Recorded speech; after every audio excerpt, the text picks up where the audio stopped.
Olá, tudo bem? Meu nome é Lídio Silva, sou advogado pós-graduado em Direito Imobiliário e este é o canal Domínio Imobiliário. Sejam todos bem-vindos!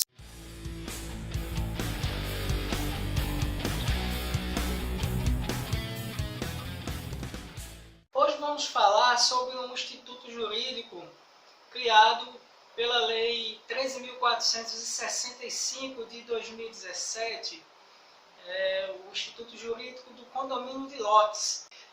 Isso mesmo que vocês ouviram falar. Já é possível fazer um loteamento na forma de condomínio. Mas antes de discutir a matéria em si, vamos ver como ela era tratada antes pelo nosso ordenamento. Bem, pessoal, antes da Lei 13.465 havia duas espécies de condomínio em nosso ordenamento jurídico: o condomínio geral e o condomínio edilício.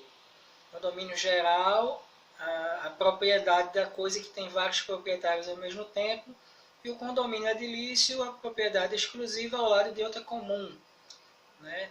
Ambos regulamentados pelo Código Civil, nos respectivos artigos, né? nas respectivas partes. O que é interessante destacar é que não havia previsão legal de se instituir um loteamento na forma de condomínio. Então, o condomínio geral, ele divide-se em três espécies: o condomínio voluntário, que decorre da livre vontade das partes; o condomínio eventual, não decorre da vontade das partes, a exemplo da sucessão hereditária até a partilha; e o condomínio necessário, que é imposto por lei. O exemplo são os muros, as paredes, as cercas e as valas em comum, né? Que fazem divisa entre os dois imóveis, entre duas propriedades. O condomínio edilício é previsto aí, né? No artigo 1331 do Código Civil. Pode haver em edificações partes que são de propriedade exclusiva e partes que são propriedade comum dos condôminos, né? E o que identifica essa característica é justamente o fato de cada unidade imobiliária ter como parte inseparável uma fração ideal no solo e nas outras partes comuns. Porque, como sabemos, o imóvel é o solo e tudo a que ele se incorpora. Então, para que houvessem várias unidades imobiliárias com propriedade no solo, né, divididas como unidades autônomas, foi necessário criar-se essa fração ideal no solo, para que existisse o Instituto Jurídico do Condomínio Edilício.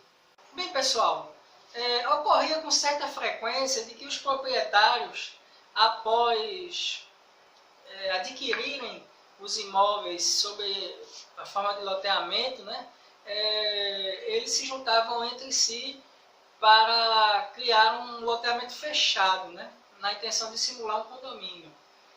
E era necessário uma série de medidas a serem tomadas para que fosse possível dentro da lei, né, dentro da legalidade. Então, uma delas era pedir autorização à prefeitura para fazer o fechamento do loteamento. Como muitos de vocês devem saber, uma das características do loteamento é justamente das vias serem públicas, né? Poder circular as pessoas, é um loteamento. Então, a problemática que surgia era o seguinte: que, feita a associação, conseguia-se fazer a associação, fazia-se o estatuto da associação para regulamentar a associação e também para estabelecer as cotas partes, né, para arcar com os gastos comuns, ok? Então, alguns condôminos encontravam aquela famosa brecha na lei que todo mundo chama, né, que iam na Constituição e fundamentavam de que não é obrigatório se associar. Portanto, se não é obrigatório se associar, eu não me associando, eu não vou ser obrigado a pagar as contribuições com as despesas comuns, né? Podemos identificar muito bem essa problemática ao analisar a jurisprudência que trata da matéria, que é o que vamos ver agora. Bem, pessoal, aqui está a jurisprudência a respeito da questão da associação de moradores e em loteamento fechado e da obrigatoriedade ou não obrigatoriedade da contribuição mensal com as despesas comuns. Então, nesse julgado do Tribunal de Justiça do Rio Grande do Sul, né, decidiu-se o seguinte: o loteamento já estabelecido quando da criação da associação não pode ter os titulares dos lotes constrangidos ao pagamento da taxa decorrente da associação não aderida, ou seja, aquele que não aderiu à associação não pode ser obrigado a pagar. Em outro tribunal, nós vemos um exemplo diferente, né? Um julgado diferente, que é o Tribunal de Justiça do Distrito Federal. Então ele diz assim, que as atas das assembleias que fixaram os valores das cotas condominiais são provas suficientes para fundamentar a condenação do condômino. Vimos dois exemplos dos tribunais, né, em sentidos opostos, né, com interpretação oposta. Vamos dar uma olhada no STJ, em dois julgados do STJ. Tá aí, pessoal.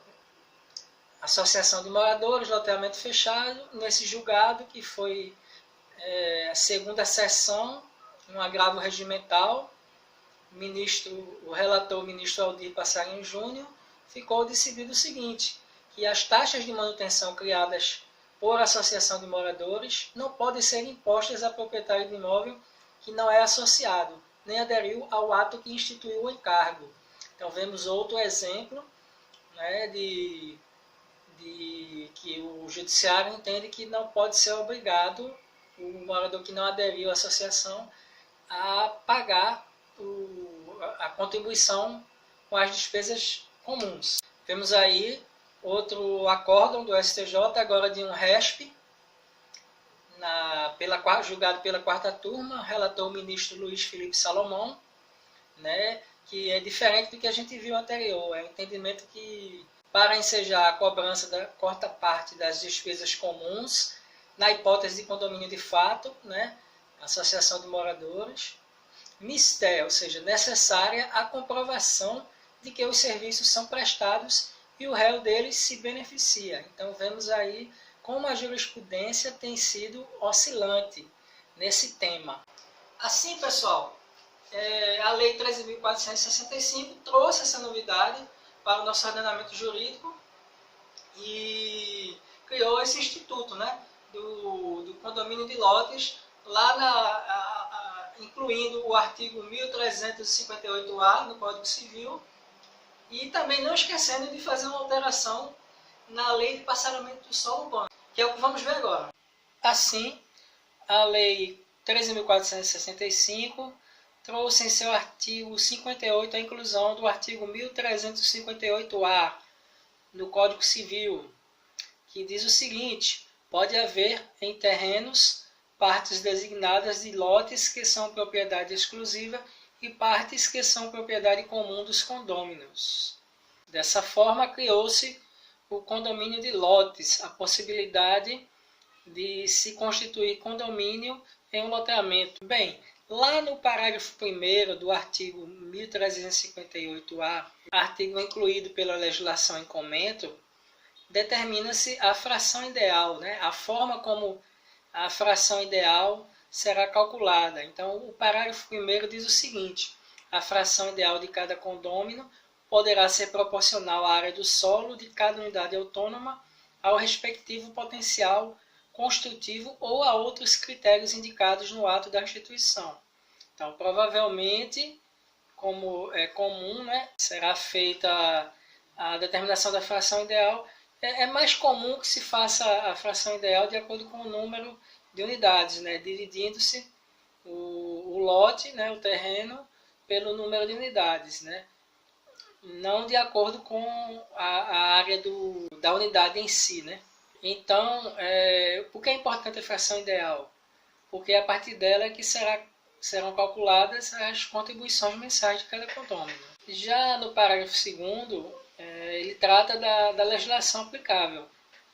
Diz que aplica-se no que couber ao condomínio de lotes o disposto sobre o condomínio edilício neste capítulo. Nada mais óbvio se a gente divide o terreno em frações ideais, que para fins de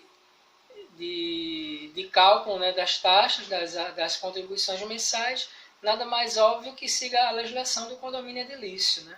já que é essa instituição da fração ideal que diferencia um condomínio de lotes para o loteamento. No parágrafo 3º, para fins de incorporação imobiliária, a implantação de toda a infraestrutura ficará a cargo do empreendedor. Bem, a nova legislação não poderia esquecer a lei de parcelamento do solo urbano. Haja vista que o condomínio de lotes, né, que antigamente chamado loteamento fechado, ele não é nada mais do que a junção de duas legislações, da lei de parcelamento do solo urbano com a legislação de condomínio, né? Então é uma fusão dessas duas legislações. Então não poderia deixar de alterar a própria lei de parcelamento do solo urbano.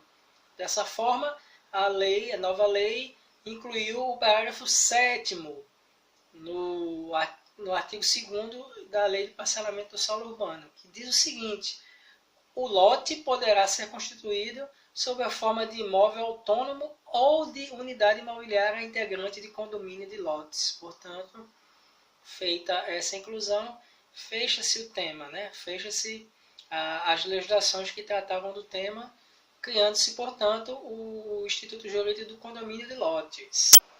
Dessa forma, o loteamento instituído sob a forma de condomínio passa a ter uma convenção dotada de obrigatoriedade entre os titulares de direito, facilitando assim a cobrança, como veremos agora. Bem, a partir do momento que a nova modalidade segue a legislação do condomínio edilício, né, devemos fazer o destaque para o artigo 1336, que ele diz que são deveres do condômino contribuir para as despesas do condomínio. Portanto, passa a ser obrigatória a contribuição das despesas daquele imóvel, né, que faz parte de um condomínio de lotes, de um loteamento instituído sob o regime de condomínio. É obrigatória a contribuição com as despesas. Dessa forma, sendo obrigatória a contribuição, passa-se a poder cobrar, né? E no sentido de seguir a legislação sobre condomínios edilícios, aplica-se também o artigo 184 do Código de Processo Civil, que determina que são títulos executivos extrajudiciais o crédito referente às contribuições ordinárias ou extraordinárias de condomínio edilício, previstas na respectiva convenção ou aprovadas em Assembleia Geral, desde que documentalmente comprovadas. Então, já pode-se entrar com ação de execução direto para cobrar as contribuições não pagas, né, pelos condôminos de um condomínio de lotes, do loteamento registrado sobre condomínio de lotes. Ocorre o seguinte, que a lei diz que tem que ser documentalmente comprovada. Então, os respectivos valores da contribuição mensal de cada unidade deve estar prevista em uma ata de assembleia, para que seja possível estar documentalmente comprovada, cumpre-se esse requisito do CPC e possa-se fazer a execução das contribuições condominiais devidas.